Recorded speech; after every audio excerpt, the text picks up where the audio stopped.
খুবই জনপ্রিয় এই মুহূর্তে ইউটিউবের যিনি কথা বলেন, ইউটিউবের ক্ষেত্রে আমি দেখি যে পলিটিক্যাল অ্যানালাইসিস যিনি করেন, খুব আলোচিত ব্যক্তিত্ব, যুক্তরাষ্ট্রে থাকেন জনাব ইলিয়াস হোসেন।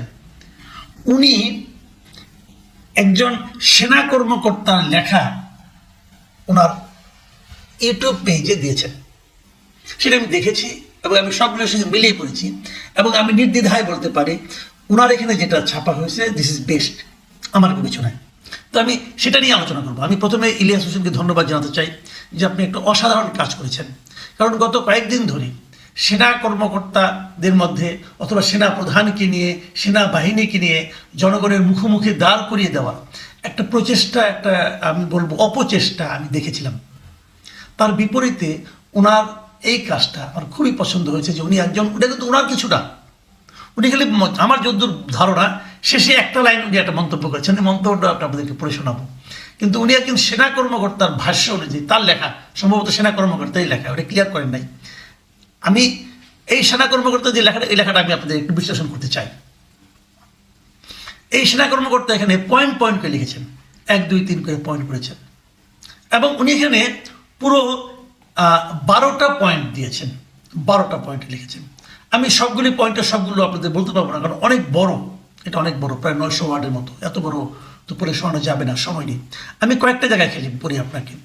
এক জায়গায় উনি লিখেছেন যে চিফ তাদেরকে কি বললেন, চিফ মানে সেনাপ্রধান, চিফ বললেন যে কোনো প্রকার প্রভোকেশনে রিয়েক্ট করো না, আমার সৈনিকদেরও বলবে এই কথা, প্রজ্ঞা দিয়ে কাজ করো, দেশ ও জাতি আমাদের কাছে অনেক কিছু প্রত্যাশা করে আর সেটা রক্ষা করা আমাদের পবিত্র দায়িত্ব। এটুকু চিফের কথা কোট করার পরে যিনি লিখেছেন, সেই লেখক সেনা কর্মকর্তা, উনি লিখেছেন আমি জানি না এত সহনশীলতা উনি কোথা থেকে পান।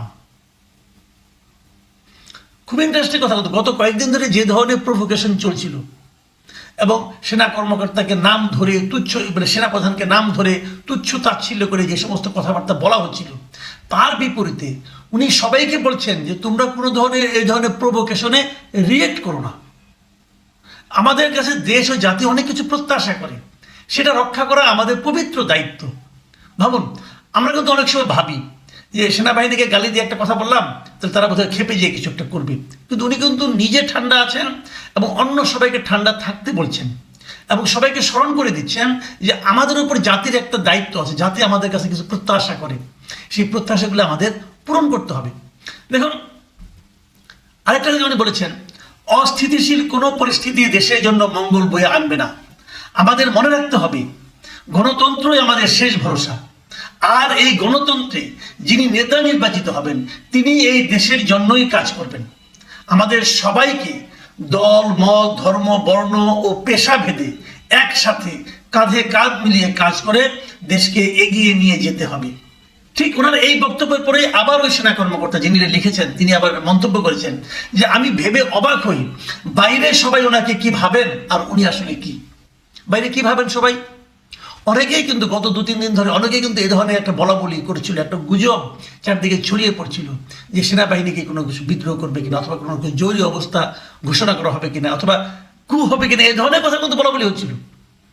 সে এই বলা বলি হচ্ছিল কেন, সে ধরনের বাস্তবতা, সে ধরনের প্রভোকেশন চারদিকে কিন্তু হচ্ছিল, কিন্তু উনি কি বলছেন যে অস্থিতিশীল পরিস্থিতি সৃষ্টি করা যাবে না এবং গণতান্ত্রিকভাবে যারা নির্বাচিত হবেন তাদের জন্য সঙ্গে কাজ করে আমাদের কাজ। এই জিনিসটা কি, এই যে ধীর স্থির ভাবে উনি দেশটাকে একটা অস্থিতিশীলের দিকে যাওয়ার ক্ষেত্রে একটা বাধা তৈরি করছেন, এটাই হলো বিষয়। যে কারণে উনি বলছেন যে আমি ভেবে অবাক হই বাইরের সবাই ওনাকে নিয়ে কি ভাবেন আর উনি আসলে কি। এবং তারপর উনি দেশের আইন শৃঙ্খলা পরিস্থিতির প্রশংসা করেছেন, যে আইন শৃঙ্খলা পরিস্থিতি আগের চেয়ে অনেক ভালো, এগুলো অনেক বলেছেন। তারপরে উনি শেষ দিকে দেখুন ওই সেনা কর্মকর্তা আবার লিখছেন যে সত্যি বলতে আমি ব্যক্তিগতভাবে সেনাপ্রধানের ধৈর্য দেখে অবাক হই, এত প্রোপাগান্ডা আর এত গুজবের মধ্যেও তিনি এতটা ঠান্ডা থাকেন কিভাবে, এটা বলছেন কিন্তু।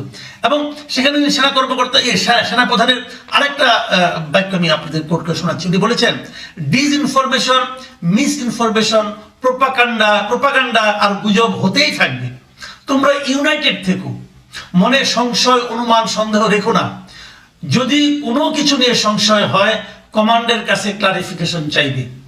মানে তার এই সমস্ত বক্তব্যগুলো আপনারা ভেবে দেখুন একবার, আমরা কি ভাবি আর কি হচ্ছে।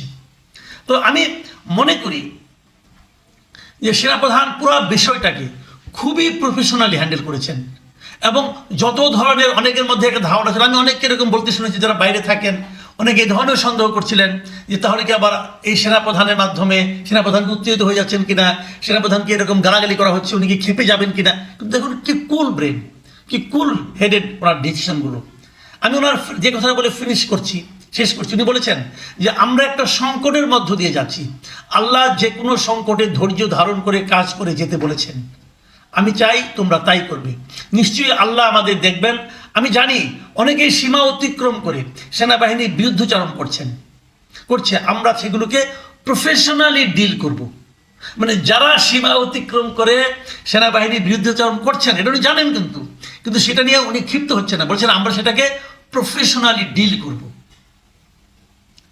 দেখুন এই যে বিষয়টা না, আমি মনে করি আমার ধারণা যে এরকম সেনাপ্রধান এবং এরকম সেনাবাহিনীর যে আচরণগুলো এটা যদি থাকে, এটা আমাদের জন্য আমি মনে করি অনেক ভালো। দেখুন শেষে উনি অনেক কিছু কথা বলেছেন, কিন্তু যিনি লিখেছেন এই লেখাটা যিনি লিখেছেন যে সেনা কর্মকর্তা, তিনি এক জায়গায় উনি কীভাবে শেষ করেছেন সেটা আমি পড়ে শোনাচ্ছি। উনি শেষ করেছেন এভাবে যে এসব লিখতে লিখতে ইউনিফর্মটা রেডি করে নিয়েছি, আবার কাজে যেতে হবে। দেশ ও জাতির জন্য এখনো অনেক কিছু করার বাকি। শুধু সেনাপ্রধানকে কিছু কথা বলতে চাই, স্যার আপনার কথায় আবার কোনো উদ্যমে কাজে নামছি। পরিবারের সাথে আজও ইফতার বা সেহরি কোনোটাই করা হবে না, আক্ষেপ নাই। আমরা বিশ্বাস করি এই সেনাবাহিনী ও সকল সেনা সদস্যদের সম্মান যাতে সমুন্নত থাকে, আপনি তার জন্য কাজ করে যাবেন। আমরা চাই আপনি সেনাবাহিনীকে সেইভাবে লিড করবেন যাতে এই দেশ ও জাতি আমাদের শ্রদ্ধা ভরে স্মরণ রাখে। দেখুন এখানে একটা কথা কিন্তু আমি বলছি আপনাকে, উনি লিখেছেন যে আমরা আপনার কথায় আবার পুনঃ উদ্যমে কাজে নামছি। পুনঃ উদ্যম কেন? অর্থ হলো ওনারা উদ্যম আসলে হারিয়ে ফেলেছিলেন। কিছু কিছু প্রচারণা, কিছু কিছু গুজব এমনভাবে ছড়ানো হয়েছিল যে সেনাবাহিনীর মনোবলে একটি চির ধরেছিল, হয়তোবা সেই চিরটা এখন দূরীভূত হয়েছে। এবং এই নাম প্রকাশ অনিচ্ছুক একজন সেনা কর্মকর্তা যিনি এটা লিখেছেন, আমি ওনাকে ধন্যবাদ জানাই। আমি জানি না উনিকে জানার দরকার নেই, আমি সব অ্যাজ এ হোল সব মিলিয়ে আমি বিচার করতে চাই। আমি মনে করি এই ধরনের চিন্তা পুরো সেনাবাহিনী করছেন। আমরা দেখুন, আমরা এই সেনাবাহিনীকে গত যে আমাদের যে অগাস্ট বিপ্লব হয়েছিল, অগাস্টে যে 5ই অগস্ট যে স্বৈরাচারী হাসিনা সরকারের পতন হয়েছিল, আমরা এই সেনাবাহিনীকে আমাদের জনগণের পাশে পেয়েছি। আমরা সবসময় চাই সেনাবাহিনী জনগণের পাশেই থাকবে, এবং এই কথাগুলোর থেকে আমার এটাও মনে হচ্ছে তারা জনগণের পাশে আছে এবং তারা একটা সুষ্ঠু অবাধ নির্বাচন চাচ্ছে, এবং নির্বাচনের মাধ্যমে যারাই নির্বাচিত হবেন তাদেরকেই দেশ চালানোর ক্ষেত্রে এই সেনাবাহিনী সহায়তা করতে চাচ্ছে। কাজে যারা অন্যভাবে স্বপ্ন দেখছিলেন অন্য কিছু হয়ে যাবে, ওই যে একটা কথা আছে না যে ওলট পালট করে দে মা লুটে পুটে খাই, সেটা মনে হয় হচ্ছে না এবার। এবং সব শেষে যে বাক্যটা আমি পড়ব, আমার ধারণা এই বাক্যটা ইলিয়াস হোসাইন লিখেছেন। উনি কি লিখেছেন? উনি লিখেছেন, সুতরাং আওয়ামী লীগ আপাতত আপার সাথে বসে ডাইল খান গিয়ে।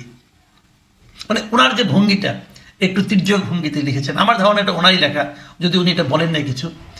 আমি ইলিয়াস হোসেনকে আবারও ধন্যবাদ জানাচ্ছি যে আপনি একটা ওই অনুষ্ঠানের, ওই বৈঠকের, ওই আলোচনা, সেনাপ্রধানের বক্তব্যকে একজন সেনা কর্মকর্তার মুখ দিয়ে যেভাবে আপনি উপস্থাপন করেছেন, আমি মনে করি বাংলাদেশ একটা ভয়ঙ্কর পরিস্থিতি, সম্ভাব্য পরিস্থিতি যারা সৃষ্টি করতে চেয়েছিল, যারা সে প্রত্যাশা নিয়ে অনেক দূর অগ্রসর হচ্ছিল এবং নিজেরা একজনের স্বপ্ন দেখছিল দুঃস্বপ্নে, সেই স্বপ্নকে আমার মনে হয় এই কথাগুলো দুঃস্বপ্নে পরিণত করে দেবে।